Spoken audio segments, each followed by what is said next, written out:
Finally, Sowore don finally come outside. They can't talk many things. Something wey hidden concerning this Mazi Nnamdi Kanu illegal, whether I go call am arrest again, abi na illegal detention, because I know they see am as sentence. My people, things are really happening. Do you know that Nigeria government don confront Sowore, promise am say if he can help them reach out or beg Mazi Nnamdi Kanu make him take huge amount of money and drop Biafra agitation, and Mazi Nnamdi Kanu rejected it in front of Sowore and said that the Biafra restoration remains good. That is what he want, Biafra or by. Now they come facilitate am, say no, they no go gree. Go run, go do this their mago sentence wey they do Mazi Nnamdi Kanu.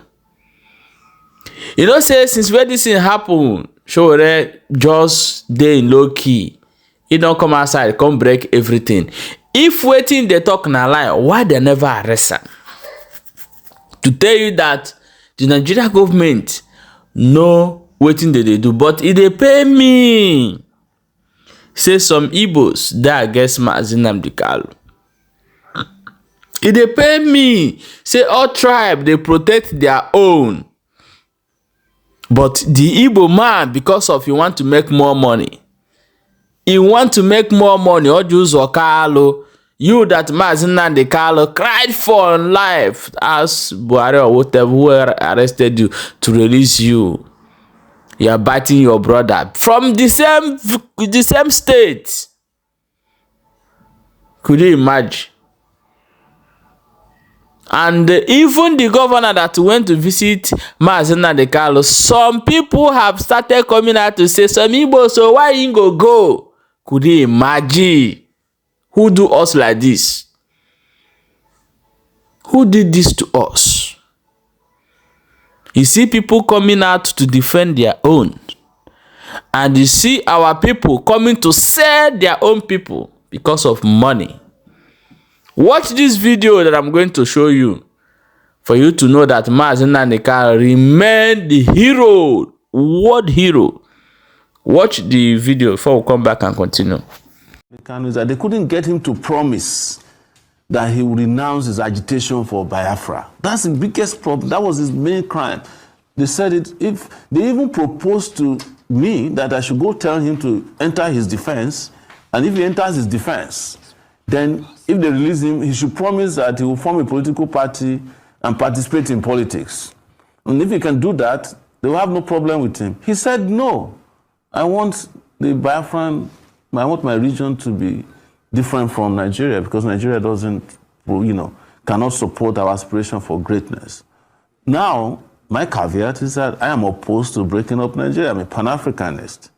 But I have seen, read, and known that it is not a crime for people to seek self-determination. So let's start with from legality to political accountability. You know, Kanu faces life for incitement, yet many who kidnapped and killed remain untouched, with facing no consequences. How do you explain this double standard? Well, I have had a lot of conversation about Nnamdi Kanu's situation, including revealing to the Nigerian people that his trial was pre-planned. Everything that eventually played out on the day of his conviction had already been exposed by me on November 5. Maybe we are only lucky that we fought a bit through the Free Nnamdi Kanu protest to have saved Nnamdi Kanu from the hangman's noose. They were going to sentence him to death. That was the plan. And you can check my Twitter and Facebook posts on November 5. Because I was giving that information in advance. They also, as a result of that, got very upset that we had a protest in Abuja. They shot at us, tear gas, arrested his lawyers, myself, later, and took us to a court outside of, within Abuja, but, near Kuje, and sent us to prison for 4 days. After we were granted bail on a Friday, the judge who was supposed to sign off on our bail paper ran away. He didn't come back until Monday. they were already setting the agenda for Nnamdi Kanu's conviction, or whatever they were going to do. But when they realized that maybe this is not popular or not going to be popular, they kind of pulled back a bit and did the life imprisonment. And they have also realized that even the life imprisonment has not stopped his life or the life of what he stood for.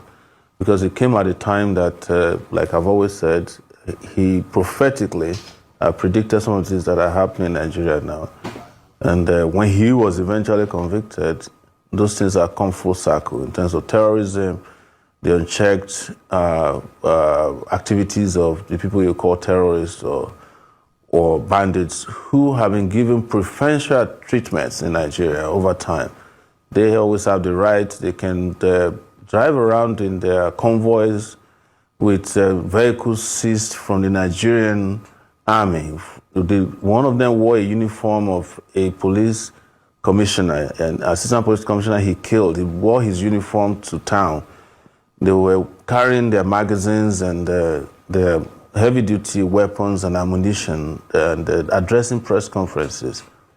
I insist that till date, the only evidence that was adduced against Nnamdi Kanu in this trial, the whole trial, was that he had a microphone and he had a radio transmitter and his underwear, both top and bottom, that he found in a hotel. Every other evidence they claimed was against him were things that were circumstantial. Oh, he said that the people should kill police, even when he was not in the country. Oh, he was the one who made NSAS to become what it is. But there are celebrities in Nigeria who claim they started NSAS. I started NSAS in Abuja. And I was the one who gathered a lot of people that joined NSAS by calling them individuals, some of the celebrities. So if those ones are being celebrated for doing NSAS, why is Nnamdi Kanu being sent to prison for life? Just for speaking on the day of NSAS to say, oh, do this or whatever they said, he said. So everything they accuse him of are things that they had no evidence caused any problem, that they adduced caused. They even accuse him of killing Gulag while he was in detention. I know something about being in DSS detention. You have zero access to communication. Even if you do, if you smuggle something, and they have a way of monitoring you.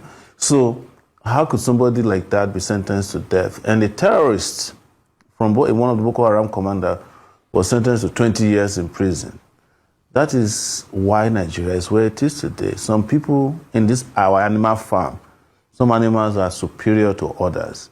And until that is addressed, until the justice applies to everybody in Nigeria, you are not going to get peace without justice. That's what so many of us have been saying, whether you like to hear it or not. But I feel it has come full circle now, that even those who felt like they can bamboozle others by saying, oh yeah, he did this, he's a bad person, they are now dealing with the real bad people. Unfortunately though, those real bad people have cover. They have immunity. Okay. We're going on a break right now. We're still going to continue this conversation because you're digging right deep into it. So, we're in the house, please. Some say Southeast power brokers and not the presidency are the ones driving Kanu's continued detention. So how is this shaping regional politics and what should Nigerians expect in 2027? Let me first state this. Yes. Let me first state this, that I'm not here to fan ethnic differences, but I have said, and I will restate here, that Nigeria has an Igbo problem. And this, of course, emanated historically from the Civil War, where we claimed that it was no vanquished and no victor, but ultimately there was a vanquished person. If you had 10 million naira before the war, you are giving 20 naira after the war. You are the one vanquished. If they said to you, you cannot be promoted in the army because you can't be trusted, you are the one vanquished. If you cannot get promoted within the civil service because you can't be trusted, you are the one vanquished. To come to your question, and just to say that anybody who says that an Igbo man is not treated differently is just lying. That's the truth. Well, all of us know this. That's a big elephant in the room. And that is what I said earlier when I said, well, there's a Boko Haram guy who has been killing, beheading people, and he was sentenced to 20 years. And the guy who uses a microphone and a radio transmitter is sent to prison for life. They could have sentenced him to death if something hadn't taken place. Then to go to your question about the issue of how the regional power brokers behaved. I was in the midst of it. I was the one calling them off for protests. And I knew what I went through in the hands of the governors, House of Rep members, senators in the Southeast. They all flatly and vehemently, without speaking, refused to encourage their people to participate in anything that could peacefully. It was a peaceful protest planned. So who did we rely on? We relied on those in the markets, to close down their markets.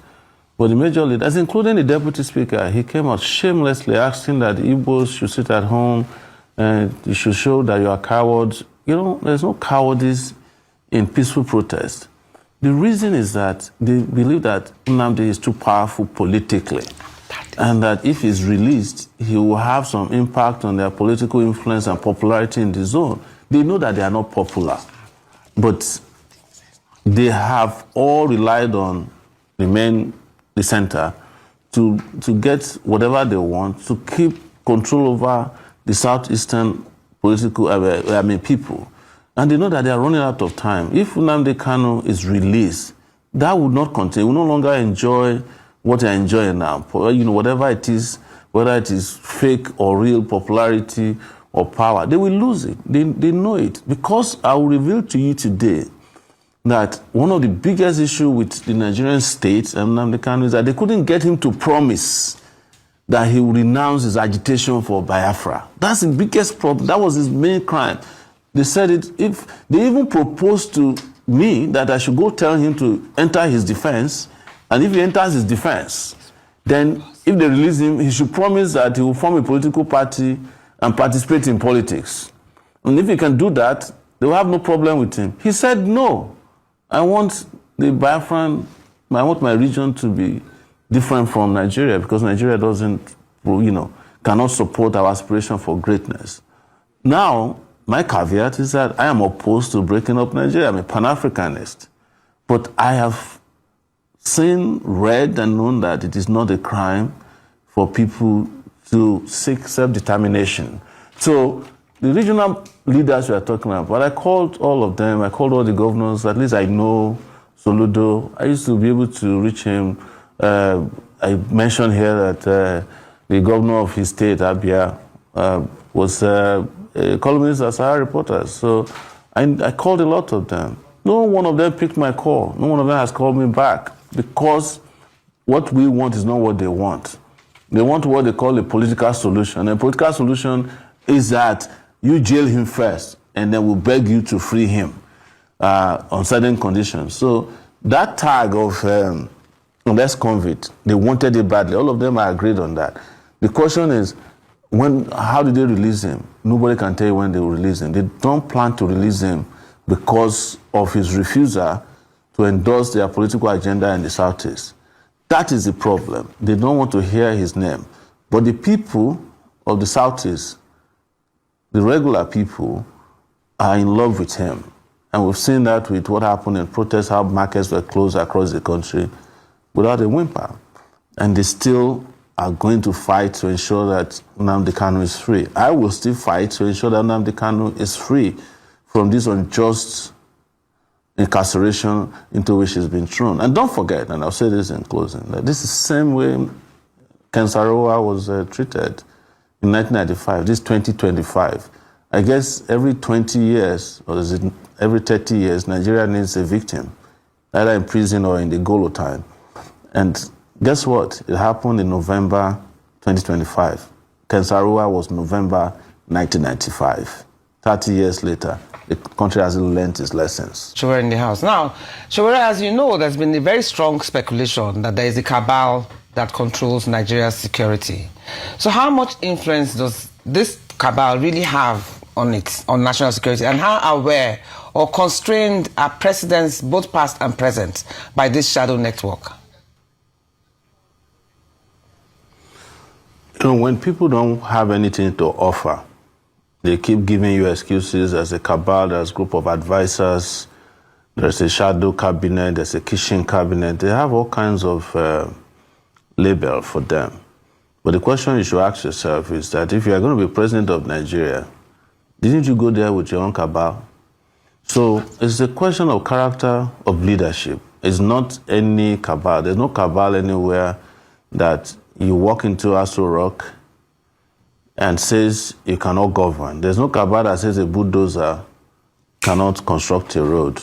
There's no cabal that stops, the cabal doesn't stop those in power from stealing. Like we had of the former central bank governor, Emefiele, and the rest of them that are now undergoing. This cabal doesn't stop them. But it is when it's time to perform that you start hearing of cabal. I've stopped giving those excuses, except where we have clear evidence of such people, like we had under Yaradua, where we knew that his wife and some people were, controlling Nigerians, lying about the health of her husband, who had died maybe months before they finally declared him dead, and they were controlling the country. But even at that, wherever you hear of cabal, there's also complicity at all levels of government. It's a democratic government.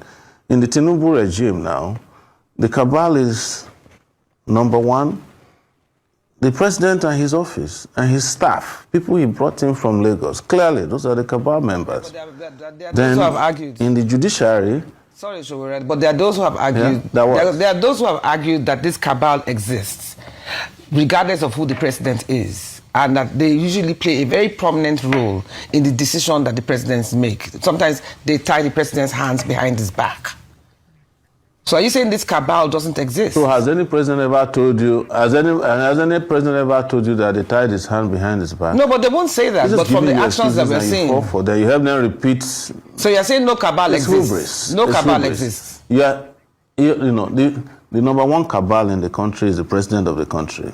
In a powerful presidency like Nigeria's presidency, okay, there's nobody who tells the president what to do. The president has a final say. Of course, there might be people, there might be special interests. There are special interests everywhere in the world, politically.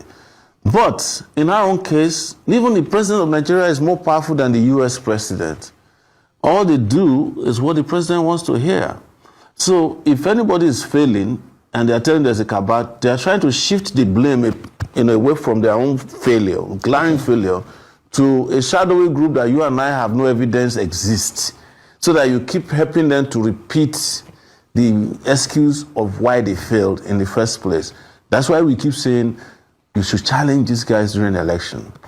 Don't let them run away from debates. Tackle them. In the last election, we saw what you guys did in the press. You will not interview the people you claim are the main candidates. Every day you interview their minions. But when it comes to those of us who have ideas, we really get interviewed. Then when it comes to your analysts, they're analyzing the people who are going to fail. They don't analyze the people who have ideas. I saw it on this table, on Arise TV. You have some political analysts, all of them. They're always analyzing the people who have failed in their past jobs or who are going to fail. When you ask them, what about the other candidates? They say, those ones don't matter. But that is because you keep helping them to repeat the same lie as a cabal. How can somebody tie the hand of the president of Nigeria behind his back? Who? Who is that person? Is he the IG of police, or is he in the army? Is he retired or serving? Who? Is he a traditional ruler? There's nothing like that, because the way Nigerian society is, the person who is number one becomes everything. He's a traditional ruler, he's a chief priest, he's the president, he's the chief judge, he's the Senate president, he's the Speaker of the House. But if that's you know the case, how these things work. If that's the but case, when they want to lie to you, when they want to lie to you, they'll tell you, oh, somebody's tie somebody's back behind it. That's what judges always say to you all the time. Okay. Well, I would have given you bail. Somebody is tying my... How do you say that in a democratic society, and we keep repeating it? If somebody's hand is tied behind his back, he should leave power. Resign. But let him use the last opportunity he has, grab a pen and resign, and let people whose hand cannot be tied behind their back assume power, and you see the difference in hours. The case, and you say the president is so powerful, the number one most powerful person in Nigeria, why do we now seem to be compromising be in a compromising situation where we try to negotiate with the bandits, as we have seen? Why do we do that? Why don't they just arrest and do capital punishment for them? It is because your president is incapable of doing what he was elected or appointed but if he's the most powerful or selected person to do. But if he's as powerful as you say he is, the most powerful person, why should he be? You can have a powerful position. You can have a powerful position and not have a powerful character or competent character. We have seen that happen all over the world. You see, there was a time the US, I think it was Roosevelt, or one of their presidents, was wheelchair bound. Nobody knew because he was performing his job very well. But in Nigeria, you see an able-bodied president, and he's not really able-bodied. You just present him as an able-bodied person. Mentally, he's gone. Physically, he's gone. They pump them up. They come and say something. They say, keep repeating that. That is what is the problem. What I'm saying is that the position of president of Nigeria is a powerful position. I am not saying that the people who have run those places are powerful people, because most of them are intellectually bankrupt. Some of them are physically incapable of doing things, and there's nothing wrong with having physical incapacitation, but you just have to reveal it so that we know the extent to which you can do and not do your job. Thank you so much. That's why I told you earlier, I was a reporter who covered the president who had died 5 months before, and they kept saying that he's still president of Nigeria. I'm talking about Yar'Adua. Well, now, Jimmy, beyond emergency measures, what long-term reforms are essential to prevent Nigeria from returning to this crisis again in the next decade? Okay, thank you very much. A very interesting question. On the issue, whether what can be done, to prevent this kind of situation arising in future in terms of insecurity in the country, I think it's important that Nigeria at this point deals with the issue of corruption, because it is corruption that makes it possible for funds that should actually go into fighting insecurity, to be diverted and all of that. Then it's also necessary that there is the political will to fight insecurity. Then Nigeria would probably need to also tinker with the structure of the federation, because I think that where is the country where everybody can actually determine their future. Every region of the country can determine their future regardless of whatever the other parts decide. It will help in yielding a situation where people will be satisfied in being part of the federation. So these things, if done, in addition to a number of other things like intelligence gathering, ensuring that there is motivation within the security agencies and all that, if done, I believe that it will help in protecting against this kind of insecurity that we're having today. Okay, let me get back to Sowore in the house, please. Now, Sowore, can you hear me? Okay, as you know, I can hear you loud and clear. As you know, Sheikh Gumi has uttered some words or made some statements that most people or some people perceive as quite controversial and also insightful. And he went as far as suggesting that a proposed budget allocation be made for the bandits. Some might think that this is controversial, but others also argue that if militants once received amnesty, should this consideration not even be on the table, or is it a dangerous precedent? Well, thank you. Let me quickly respond to my friend who was talking about the trial of Nnamdi Kanu and what is fit and what is not fit. I'm not a lawyer, but I know that there's a legal principle known as, in Latin, ex nihilo nihil fit, which is you can't build something on nothing. That you can't derive legitimacy from a flawed process. If someone is abducted or kidnapped from another country and brought to your country, you can't try him basically because that's unknown to law as a way of apprehending a suspect. And you cannot commit crime just so as to prevent crime.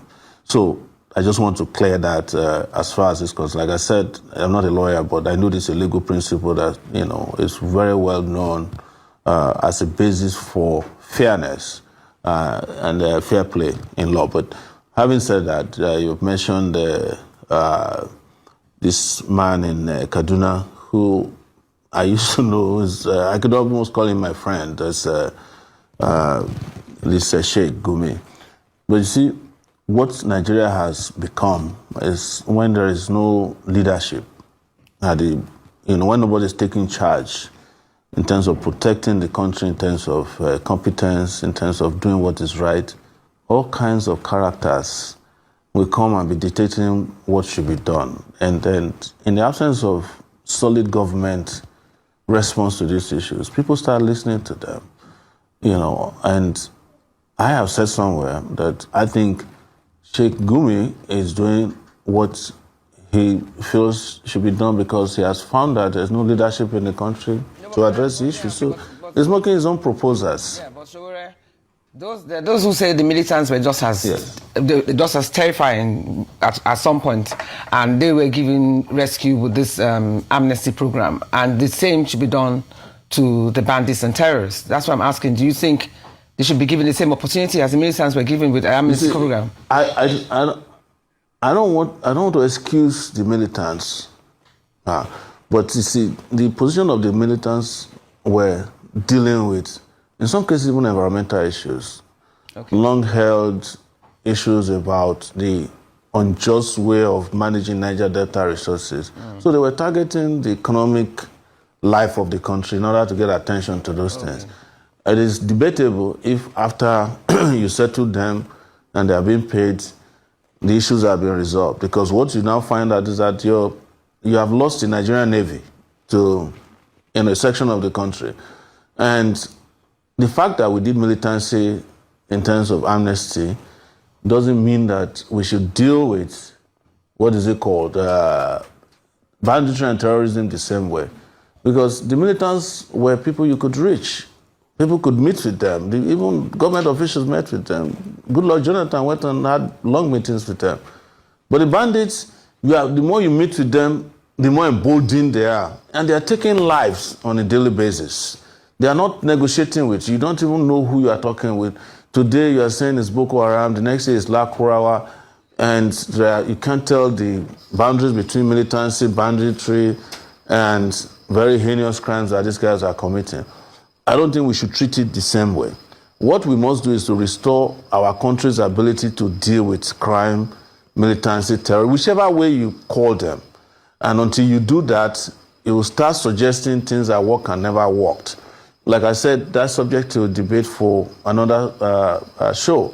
But the truth today is that you are in the throes of people who are outlaws and don't care about whether you are willing to negotiate or not. Each time you negotiate with them, they show to you that the process of negotiation are used to purchase more weapons. They abduct more people, they kidnap more people, they take more turf, they take territory, and they are showing that they are the government in the country. So immediately, short term, you must end that. I would admit to one thing, and that's the fact that any form of security problem that has lasted for more than 10 years, we were taught that in graduate school, you should find other alternatives of dealing with those. Thank you very much. But even in dealing with those, you must not lose your capability to control your territory as a government and make sure that your military or security forces are doing what needs to be done. Here, there's a failure in that regard and in that sector. Okay, thank you very much. My people, Otilo. If not people when they talk, they say Otilo. When you don't hear Otilo, that means say you don't finish. This country is falling apart, and as long as they are holding the Moses of our own time, the water in Nigeria will someday turn red. In fact, flood or whatever is going to take over that particular country.